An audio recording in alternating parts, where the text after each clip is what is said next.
Next, we want to apply the top stitches onto the garment to make the garment look realistic.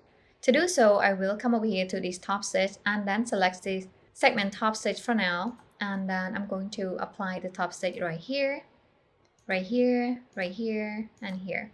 Also here, I will use these 3 top stitch and then click right here and then apply right here.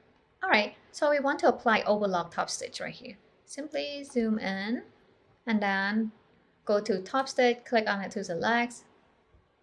And then I'm going to come down here and we want to change that specification from custom to overlock. Now I'm going to scroll down here and we want to change the face to both. Then I also want to change the color to somewhat a little bit darker so we get to see it better. And then click on apply and close. Now I'm going to zoom in right here.